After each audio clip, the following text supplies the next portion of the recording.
Hello student, मैं साजिदा अंसारी आप सबका स्वागत करती हूँ ऑनलाइन स्टडी विद एसए में। आज की जो हमारी बुक का नाम है वो है MAD2 सतत विकास मुद्दे एवं चुनौतियाँ, MA second year, IGNOU university.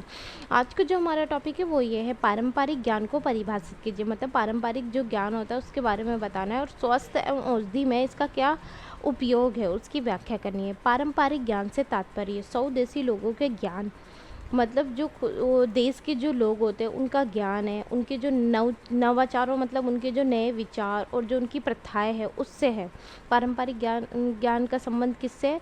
जो देश के लोगों का जो ज्ञान होता है, उनके जो नए विचार होते हैं, उनकी जो प्रथाएं होती है उनसे है। और ये सदियों से प्राप्त अनुभव से विकसित होते हैं और जो उन्होंने बहुत लंबे समय से जो उन्होंने अनुभव किया ना उससे ये विकसित होते हैं।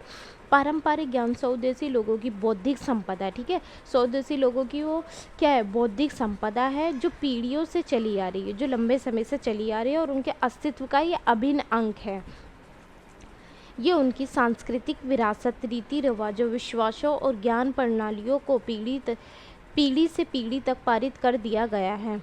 कहने का मतलब ये जो उनकी संस्कृति होते, रीति रिवाज होते, विश्वास जो होते हैं, ये पीढ़ी दर पीढ़ी इसी प्रकार चलती रहती है। ठीक है, एक दूसरे को पीढ़ी दर पीढ़ी पारित कर दिया जाता है। उनकी संस्कृति, विरासत, रीति रिवाज, विश्वास, ज्ञान। ये पारंपरिक ज्ञान दैनिक जीवन के विविध पक्षों एवं व्यवसाय के लिए आदान प्रदान करता है। पारंपरिक ज्ञान जो है दैनिक जीवन के जो विविध पक्ष होते हैं, व्यवसाय होते हैं, उनके लिए एक आदान प्रदान करता है, एक लेन देन।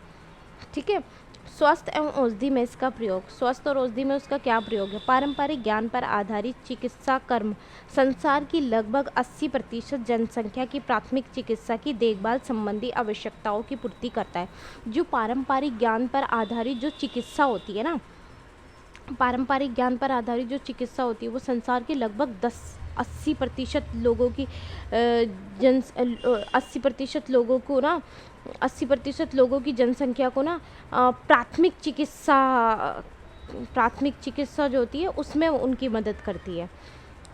उन्हें जिन लोगों को पारंपरिक ज्ञान पर आधारित जो चिकित्सा होती है ना वो लगभग 80% लोगों को प्राथमिक चिकित्सा की देखभाल संबंधी जो आवश्यकता होती है ना उसकी पूर्ति करती है। मतलब उससे हमें इतना फ़ायदा मिलता है, पारंपरिक ज्ञान पर आधारित जो चिकित्सा होती है उसका लोग बाग इतना फ़ायदा उठाते हैं कि मतलब डॉक्टर के पास तो वो बाद में ही जाते हैं ना, पहले ही उनकी जो सदियों से जो उनकी जो दादी नानी जो नुस्खे बताती आ रही है कि ये कर लो बेटा, ये कर लो, तो उस चीज़ से उसका संबंध है और उन्होंने ये चीज़ अनुभव की थी उतने लंबे समय से। स्वास्थ्य में आयुर्वेदिक, सिद्ध और यूनानी जैसे पारंपरिक औषधि एवं स्वास्थ्य रक्षा की पद्धतियों को सक्रिय समर्थन तो दिया ही जाता है, उन पर अनुसंधान कार्य भी किया जाता है। कहने का मतलब ये स्वास्थ्य और आयुर्वेदिक, सिद्ध, यूनानी जैसे पारंपरिक जो औषधि है उन्हें स्वास्थ्य रक्षा पद्धतियों को उन्हें समर्थन तो दिया ही जाता है। स्वास्थ्य में जो आयुर्वेदिक होते हैं और यूनानी जैसे पारंपरिक औषधि होते हैं उन्हें समर्थन तो मिलता ही है उनकी पद्धतियों को, परंतु उन पर अनुसंधान कार्य भी, उन पर रिसर्च भी चल रही है।